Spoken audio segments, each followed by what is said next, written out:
సంవత్సరాల తరబడి government job కోసం వేచి చూస్తున్నారా? కేవలం 8 నెలల్లో మీ కల నెరవేర్చుకోండి. వెంటనే కింది నెంబర్స్కి కాల్ చేయండి. నమస్తే, నేను విజయ్. ఇండియా పాకిస్తాన్ మధ్య యుద్ధం జరిగితే నిజంగా అగ్రదేశాలుగా భావించేటువంటి అమెరికా, చైనా ఎవరిని సపోర్ట్ చేస్తాయి, ఎవరి వెనక నిలబడతాయి? ఈ విషయాల గురించి డిస్కస్ చేద్దాం. మనతో పాటున్నారు retired army officer major Srinivasarao గారు. సార్, నిజంగా వార్ వచ్చేసింది, వార్ స్టార్ట్ అయింది. అలాంటప్పుడు ఎవరు సపోర్ట్ మనకు ఉండే అవకాశం ఉంది?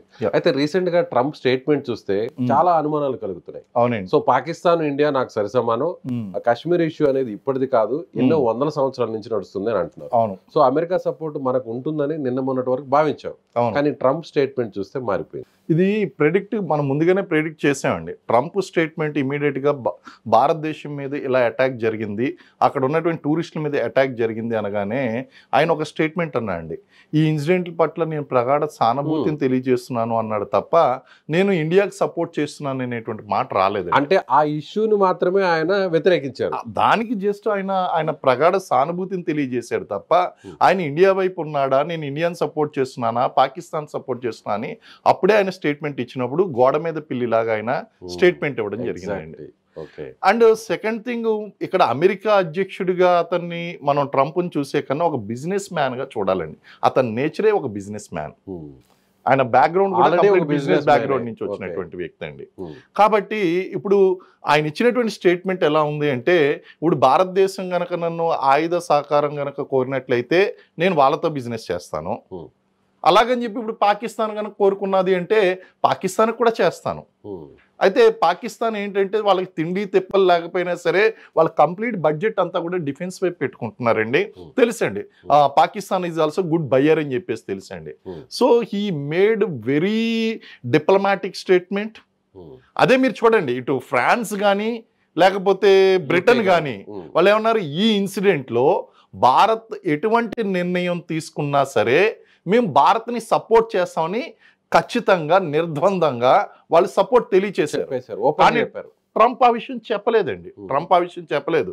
నేను ఆ ఇన్సిడెంట్ జరిగినందుకు సానుభూతిని తెలియజేస్తున్నాను అన్నాడు తప్ప భారత్ చేసిన తప్పు. రెండోది ఇంకోటి ఏంటంటే, కాశ్మీర్ సమస్య ఈరోజు కొత్త కాదు కదా, 1500 సంవత్సరాల పురాతన. ఆయన ఏం మాట్లాడుతున్నారు అసలు? ఇండియా పాకిస్తాన్ ఎప్పుడు మనకి 1947లో విడిపోయినటువంటి దానికి, పాక్ ఆక్యుపైడ్ కాశ్మీర్ సమస్యకి ఆయన ఏ విధంగా కూడా అసలు మాట్లాడుతున్నాడో అర్థం కావట్లేదు. 1500 సంవత్సరాలు అంటే తెలిసి మాట్లాడుతున్నాడా, తెలియక మాట్లాడుతున్నాడా? అమెరికా అధ్యక్షుడిగా అలా మాట్లాడడానికి it shows the intentions of Trump.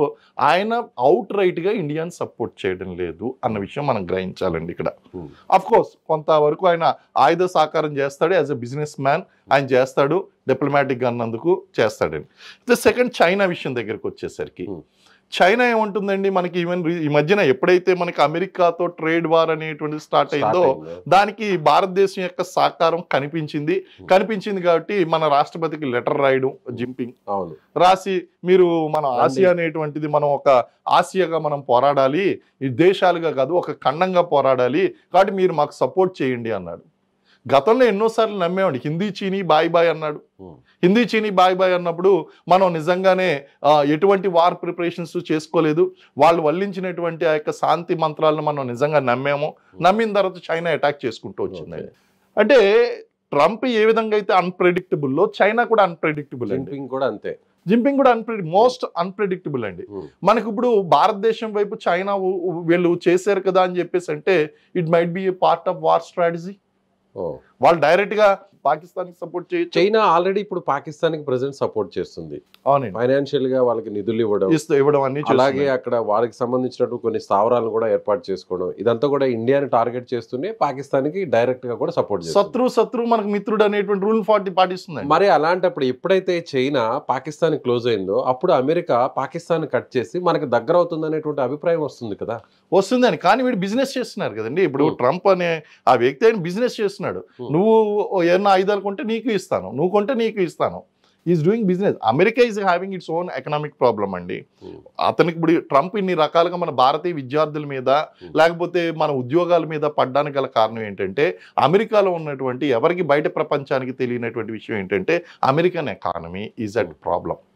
అక్కడే వాళ్ళకు కూడా మనకి పేదరికం నిరుద్యోగం అనేటువంటి సమస్యలు ఉన్నాయండి. కాబట్టి ఈయన ఏం చేయాలి, విదేశీ మారక ద్రవ్యాన్ని ఆర్జించుకోవాలి, ఇక్కడ యుద్ధాలను ప్రోత్సహించాలి. ఓ పక్కన శాంతి మంత్రాన్ని ప్రోత్సహిస్తూనే నేను యుద్ధం ఆపేస్తానని చెప్తూనే ప్రపంచంలో ఎక్కడైనా యుద్ధానికి రావడానికి అవకాశం వస్తే గనక వాళ్ళని రెచ్చగొట్టి కాస్త ఆయుధాలు అమ్ముకోవాలి. ఇప్పుడు రష్యా ఉక్రెయిన్ విషయంలోనే మనం చూడొచ్చు. అవునండి, ఒకసారి రష్యా అధ్యక్షుడికి పుతిన్ కి సపోర్ట్ గా మాట్లాడతాడు, మరొకసారి ఉక్రెయిన్ కి సపోర్ట్ గా మాట్లాడతాడు, జెలెన్స్కీనేమో అందరి ముందు మీడియా ముందునే తిడతాడు. అవును. సో ఈ మళ్ళీ కూడా చర్చలకు సిద్ధమని నిన్న మొన్న కూర్చొని ఇద్దరు మాట్లాడుతున్నారు. సో ఇప్పుడు అమెరికా అవలంబిస్తున్న వైఖరి ఇండియా పాకిస్తాన్ విషయంలో కూడా ఇలాగే జరుగుతుంది అనుకో. ఖచ్చితంగా జరిగేటువంటి అవకాశం ఉందండి, లేకపోలేదు.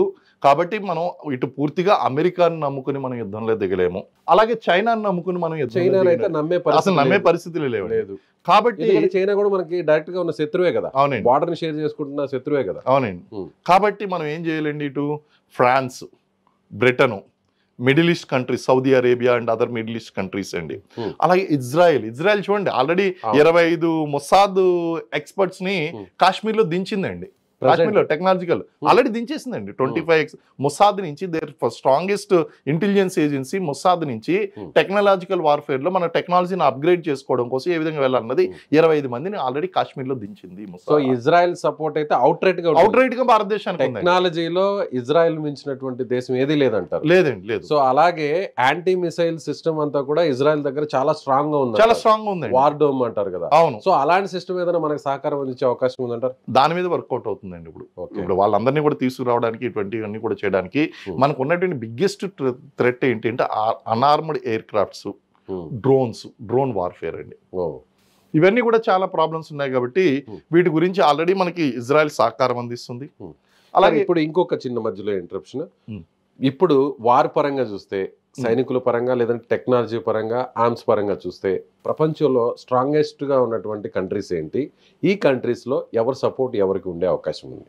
ఇప్పుడు ఈ France, Britain, America, China, Japan, ఈ యొక్క టాప్ మోస్ట్ కంట్రీస్ ఏదైతే ఉన్నాయండి advanced countries, they are militarily technologically very advanced countries అండి.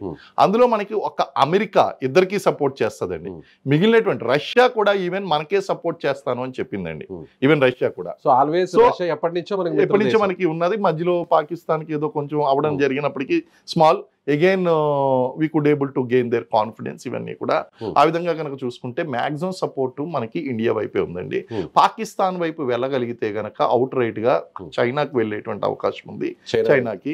కానీ అక్కడ దే ఆర్ ఆల్రెడీ, అది కూడా కొంచెం ఇప్పుడు అంత కాన్ఫిడెంట్ గా చెప్పడం, ఏదో న్యూట్రల్ అన్న అయిపోతుంది, లేకపోతే దొంగచాటుగా వెనకగా అన్న సపోర్ట్ అన్న ఇస్తుందేమో తప్ప అవుట్ రైట్ గా చైనా కూడా ఇచ్చేటువంటి పరిస్థితులు కొంచెం వాళ్ళు కూడా ఆలోచించుకోవాల్సిన పరిస్థితి. అమెరికా దగ్గరికి వచ్చేసరికి అమెరికా ఏంటంటే అది కూడా అవుట్ రైట్ గా ఇవ్వదు, ఇద్దరికి ఈక్వల్ గా అమ్ముకుంటుందండి. ఓకే, అమెరికా చైనా విషయాన్ని పక్కన పెడితే బ్రిటన్ సపోర్ట్ మనకుంటుందండి, ఇజ్రాయెల్ సపోర్ట్ అవుట్ రైట్ గా మనకుంటుంది, రష్యా సపోర్ట్ మనకుంటుంది, ఫ్రాన్స్ నుంచి ఆల్రెడీ రఫేల్స్ కూడా మనం కొనుగోలు, ఇంకా కూడా రఫేల్స్ రాబోతున్నాయి. సో నెక్స్ట్ ఆస్ట్రేలియా సపోర్ట్ ఎవరికి ఉండే అవకాశం? ఆస్ట్రేలియా భారతదేశానికి ఎక్కువ మొగ్గు ఉన్నదండి. పాకిస్తాన్కి ఆస్ట్రేలియాకి సంబంధ బాంధవ్యాలు అనేటువంటివి I don't think so. Gulf countries లో ముఖ్యంగా ఈ ఇస్లామిక్ కంట్రీస్ ఏదైతే ఉన్నదో సౌదీ అరేబియాని మనం నెంబర్ ఆఫ్ టైమ్స్ విజిట్ చేయడము, వాళ్ళతో డిప్లొమాటికల్ గా మీరు ఒకే ఒకటి చూడండి, భారతదేశం యొక్క ప్రధానమంత్రి సౌదీ అరేబియాని దర్శించడానికి ఇష్యూ నడిచింది. ఆయన వెళ్తున్నప్పుడు ఆయన వెంట సౌదీ అరేబియాకి చెందినటువంటి ఫైటర్ జెట్స్ గౌరవవందనంగా ఆయనకి ఎస్కాట్ ఇచ్చినాయండి, స్వాగతించినప్పుడు, వెల్కమ్ చెప్పినప్పుడు ఆ యొక్క ఫైటర్ జెట్స్ ఏదైతే ఉన్నాయో ఈయన ఎయిర్ క్రాఫ్ట్ కి బందోబస్తుగా పైలటెడ్ గా నడిచినాయండి. ఇట్స్ ఎ గ్రేట్ ఆనర్ అండి. సో ఆ విధంగా కనుక చూస్తే number of times Islamic countries మనకి సపోర్ట్ అనేటువంటిది ఉంది. కారణం ఏంటంటే India is not anti Islamic country, please understand, but Pakistan is a anti Hindu country. So మనం ఉగ్రవాదం మీద ఫైట్ చేస్తున్నాం తప్ప ఇస్లాం మీద ఫైట్ చేయట్లేదు. మన దేశంలో కూడా ఇస్లాం ఉంది, మన దేశంలో ఇస్లాం ఉందండి. They are the great patriots. ఈరోజు చూడండి మనకి అంతర్గతంగా రాజకీయంగా రకరకాల సమస్యలు ఉండొచ్చు, మరి ఈ రోజు అదే రాజకీయ పార్టీ, అదే ఎంఐఎం, అదే అధ్యక్షుడు ఈ రోజు ఏమన్నాడు, పాకిస్తాన్ ని కొట్టడానికి మేము ముందున్నాము, ఇండియా పాకిస్తాన్ చేసినటువంటి పని తప్పు, పాకిస్తాన్ పనిచేయదు, మేము పాకిస్తాన్ కి పూర్తిగా వ్యతిరేకంగా ఉన్నామో, భారతదేశానికి పూర్తిగా మద్దతు ఇస్తాం, ఇది కరెక్ట్ మాట అండి. ఇక వేరే దేశాలు సపోర్ట్, ఇంకా మిగిలిన దేశాలు సపోర్ట్ ఎలా ఉండబోతుంది? ఇంకా So, మిగిలిన జపాన్, దేశాలు, జపాన్ కూడా మనకి ఉంటుందండి. ఇవన్నీ కూడా మీరు ఏ దేశాన్ని కూడా ఇంకా అనుమానించవలసినట్టు. India is a prospering country అండి, Pakistan is a downsizing country అండి. మన భారతదేశానికి ఇతర దేశాలతో శత్రుత్వం లేదండి. మనకు ఉన్నటువంటి శత్రుత్వం వల్ల పాకిస్తాన్తో ఉంది, చైనాతో ఉంది. అది కూడా మనం తెచ్చుకున్నటువంటి శత్రుత్వం కాదు, వాళ్ళు క్రియేట్ చేసిన దాన్ని బట్టి మనం శత్రువులు అవ్వాల్సి వచ్చిందండి వాళ్ళకి. సో ప్రపంచంలో ప్రధాన దేశాలన్నీ కూడా మన వైపు ఉండే అవకాశం ఉంది. 100% అమెరికా తటస్థంగా ఉండే అవకాశం ఉంది. చైనా బ్యాక్ ఎండ్ లో నుంచి పాకిస్తాన్ సపోర్ట్ చేసే అవకాశం ఉంది. సో మిగిలినటువంటి దేశాల సపోర్ట్ అయితే అవుట్ రేట్ గా ఇండియాకే ఉండబోతుంది. అవునండి, అవును. Right sir, thank you so much. So ఇది మేజర్ శ్రీనివాసరావు గారు చెప్తున్నట్టుగా ఒకవేళ యుద్ధమే జరిగితే అమెరికా తటస్థ వైఖరి ఉండబోతుంది, చైనా బ్యాక్ ఎండ్ నుంచి పాకిస్తాన్ సపోర్ట్ చేస్తుంది, మిగిలినటువంటి అగ్రదేశాల సపోర్ట్ అంతా కూడా ఇండియాకు ఉండే ఛాన్స్ ఎక్కువగా ఉంటుంది. ముఖ్యంగా ఇజ్రాయెల్ టెక్నాలజీలో ముందుండేటువంటి ఇజ్రాయెల్కి సంబంధించి కూడా ఇప్పటికే ఒక వ్యవస్థ, కొంతమంది అక్కడి నుంచి టీమ్స్ను కూడా ఇండియాకు పంపించినట్లుగా కొన్ని ఇన్ఫర్మేషన్ కూడా వస్తున్నాయని చెప్తున్నారు. Thank you so much. మీరేమనుకుంటున్నారు? ఈ వీడియోపై మీ అభిప్రాయం ఏంటో కామెంట్ రూపంలో తెలియచేయండి.